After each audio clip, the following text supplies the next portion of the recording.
about 410 towers. 410. But it's called English change ringing, and I didn't mention England. So, 410. England has 5,738. So you see, it's a really English thing, not British. It's really English. And the reason, because like a lot of English history, is because of Henry VIII. When Henry VIII separated the Church of England from the Church of Rome, most people know he destroyed most of the monasteries in England. He also destroyed quite a lot of the bells, because the bells were too Catholic or too Popish or too Roman, so they destroyed a lot of the bells. Later on, during his reign, he totally changed the ideas. They started subsidizing and putting bells into churches. They also made it illegal for Catholic churches to have bells. But even small country village churches suddenly got 6 bells. And this was the only country in Europe where 6 bells was almost the norm.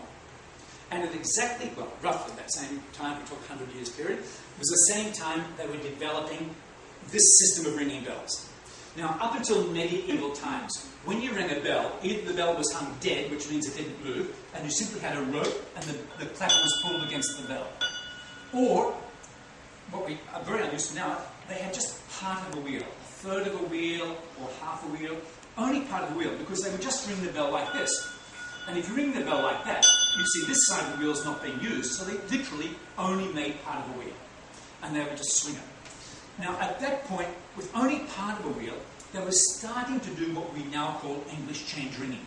And we know that because there's a wood print which survives, which shows bells with just part of a wheel, but the bells are already being swung upside down. How they were able to do it with just part of a wheel isn't really clear, but it's the very beginning of English change ringing. Now, at this time, when they were putting all these bells in, they started putting them on a full wheel. And sometimes you'll hear, instead of English change ringing, you will sometimes hear it referred to as full circle ringing. Now, why the difference with a full circle? Well, if a bell is hung with just part of a wheel and hung like that, you have no idea when the bell is going to ring. So if this bell is hanging down like that, so if I pull it, I do not know when the bell is going to ring. There it goes. I can't control when it rings. It just rings when it wants to ring. But if I put it on a full wheel, I can swing my bell around, and actually, because on a full wheel, I can actually get the bell upside down, and if I want to, if I'm skilled, I can actually balance, believe it or not, a ton of metal. I can balance it upside down, then I pull it again, and I can pull it and balance it upside down the other side. Now, if I can do that balancing trick, it means I can then pull it when I want to pull it and make it ring when I want it to ring. And this is the really unbelievable part, I can ring it with a precision of 1/16 of a second. There, she doesn't believe me. Did you see her face? She was saying, he's a liar. But that's what he really was. He just does not believe it. Now, to really be able to do this, they had to do 2 more things. They had to invent this piece of wood here, and if you can see it underneath, this piece of wood here.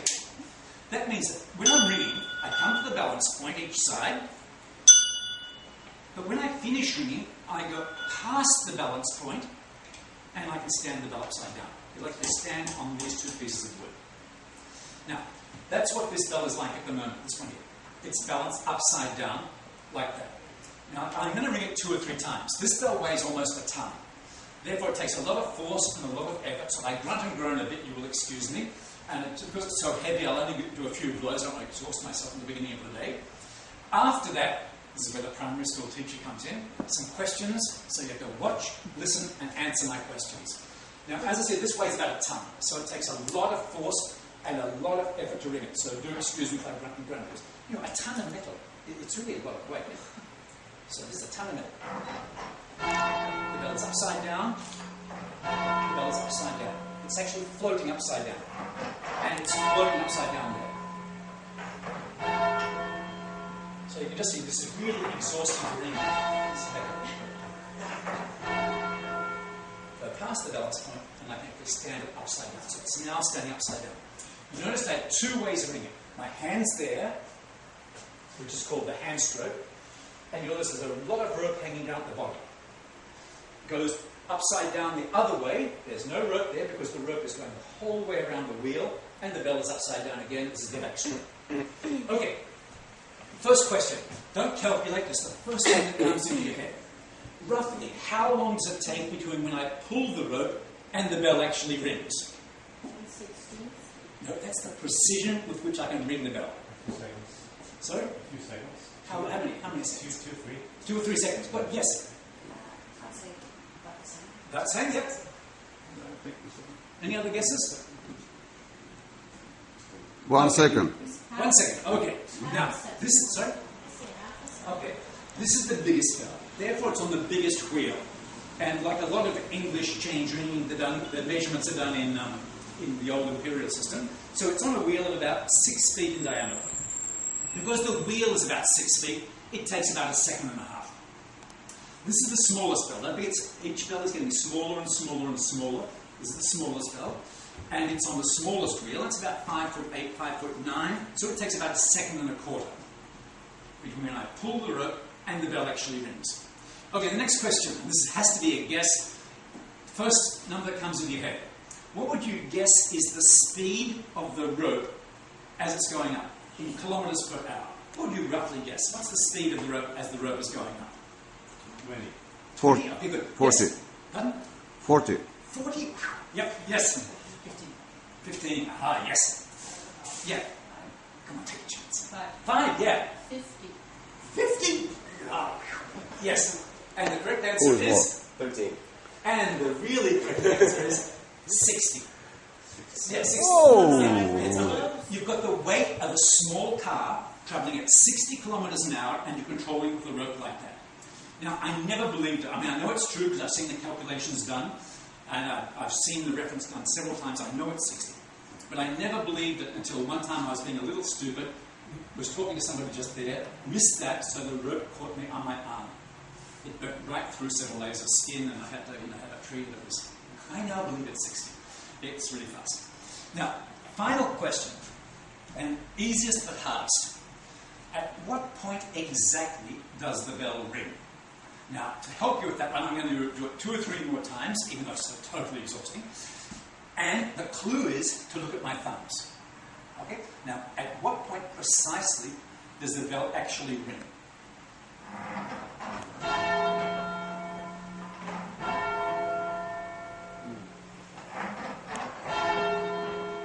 Oh, no. When it's up, right? Sorry? When it's up. No. Just starting going down. No. Yeah. Just after it changes direction. No. I did say look at my thumbs. When you want it. Sorry? Or when you want it. Unfortunately, no. That's something I can't control. Yeah. Okay, the answer is, believe it or not, and it doesn't matter whether I'm 6'6" or 5'6", whether I'm ringing the smallest bell or the biggest bell, whether I'm ringing in London or New York or Toronto, it always rings when the thumbs are going past the nose on the way up. So it rings just before it gets to the top. There must be a reason. 1400s. The first rule they made was you would start with the smallest bell, you would ring one bell after the other, and then you would do the same thing over again. So if you have 6 bells, you ring all 6 bells, all 6 bells. You never ring 2 bells, 1 bell, 5. You ring all the bells, all the bells, all the bells, starting from the smallest, going through to the biggest. And the next point is the most difficult and the most important. You have an equal space between every bell. It's never a boing, a boing, a boing. It's always boing, boing, boing, boing, boing. In fact, what it is if you start with the smallest bell, hand stroke, hand stroke, hand stroke, hand stroke. By the time you get to the last bell, this bell is now ready to start its backstroke. So it's hand, hand, hand, hand, hand, back, back, back, back, back, pause. Hand, hand, hand, hand, hand, back, back, back, back, pause. And that's called rounds. Now, we happen to have a small, and small in both senses of the word, it's really tiny, a small video of people at Westminster Abbey in London ringing that called rounds on 10 bells. So we'll take 6 bells just to go quicker. 1, 2, 3, 4, 5, 6, 1, 2, 3, 4, 5, 6, pause. 1, 2, 3, 4, 5, 6, 1, 2, 3, 4, 5, 6. Same as that, but on 6 instead of 10. So, what you can do in chord changes, after you do that, the conductor can say 2 to 3. What happens the very next time? The number 2 bell, he keeps his bell at the balance point a fraction of a second longer. the number 3 bell stops coming the bell, so it comes a fraction of a second quicker, and you have 1, 3, 2, 4, 5, 6, 1, 3, 2, 4, 5, 6, 1, 3. Then you can say 4 to 5, and it becomes 1, 3, 2, 5, 4, 6, 1, 3, 2, 5, 4, 6. You can only change a bell one place at a time. You'll notice that 5 is now following the 2. So the next time I can say 2 to 5, and it becomes 1, 3, 5, 2, 4, 6. All the odd numbers in order, followed by all the even numbers in order. Now there's a little story that goes with that.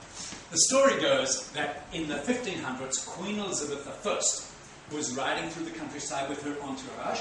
She passed through a small country village, which because of her father, Henry VIII, now had 6 bells. And because it was the Queen, they were ringing the sequence. 1, 3, 5, 2, 4, 6. And as the Queen goes through this village, she turns around to her entourage and she says, "Ooh, I like that." So because Queen Elizabeth I likes that, we call that Queen's. Now, we know it's been called Queen's for over 400 years. So it's possible the story is true. 3 big bells, 2, 3, 4, and you reverse them, 4, 3, 2. And these 3 bells are reversed then. It's called seesaws. You know, like a titter-totter type of thing in the playground, because of the sound it makes. Just different sounds. So about 30 of these named sequences that people normally ring. Okay. And then you ring them for a while. When you get sick of that, the conductor calls out some more changes. You go to a different sequence and you ring them for a while. And that goes on for a number of years. Then along comes a guy called Fabian Stedman. And in 1668, he wrote a book, The Art of Ringing, in 1668, where he describes English change ringing up until that point.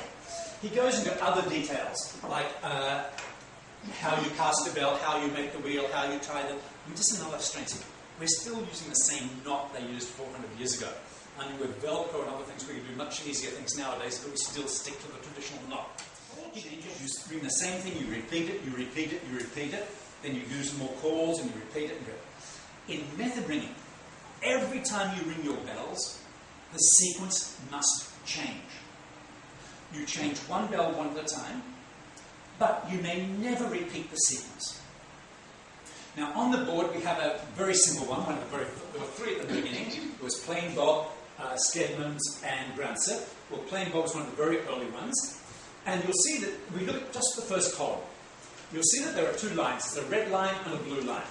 Now the red line is on the smallest bell. And you'll notice that he's simply ringing slower and slower and slower till he's ringing in the last place of the group of tied bells. Notice there's 6 bell there who's not changing places.